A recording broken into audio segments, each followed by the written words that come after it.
Chairman Peoples Party Bilawal Bhutto Zardari نے سربراہ JUI مولانا فضل الرحمان سے ملاقات کی، جس میں دونوں رہنماؤں نے مجوزہ آئینی ترمیم پر تبادلہ خیال کیا۔ مزید جانتے ہیں عبداللہ مومن سے۔ عبداللہ بتائے گا ملاقات میں کیا گفتگو کی گئی ہے اور ملاقات کا کیا احوال رہا ہے؟ جی، اس وقت ہم شہر اقتدار اسلام آباد کے ایمبیسی روڈ پر واقع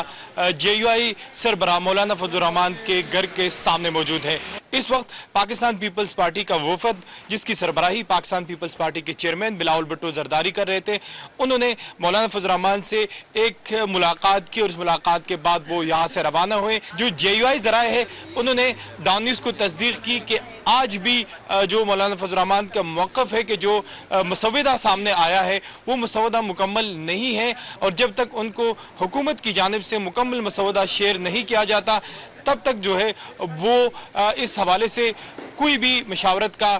حصہ نہیں بنیں گے، نہ کانسٹیٹیوشن کمیٹی میں آئیں گے۔ تو آج JUI نے یہ کہا کہ آج ابھی تک ان کو وہ اوریجنل مسودہ جو ہے وہ نہیں پیش کیا گیا ہے، جبکہ ان کے مطابق جو مسودہ پیش کیا گیا ان پر ان کو خدشات ہے، تحفظات ہے، خاص کر آرٹیکل 8 جس میں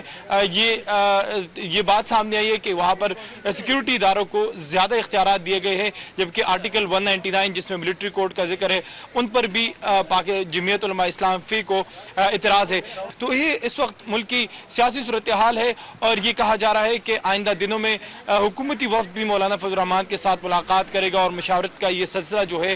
وہ جاری رہے گا۔ لیکن مولانا فضل الرحمان کی جماعت بضد ہے کہ جب تک اوریجنل ڈرافٹ جو کانسٹیٹیوشنل امینڈمنٹ ہے وہ ان کی جماعت کو فراہم نہیں کیا جائے گا، تب تک جو ہے یہ ڈیڈ لاک برقرار رہے گا اور آگے کی طرف کوئی پیش رفت نہیں ہوگی۔ جی، تفصیلی تبادلہ خیال کیا گیا ہے۔ عبداللہ مومن اپڈیٹ کر رہے تھے، بہت شکریہ آپ کا۔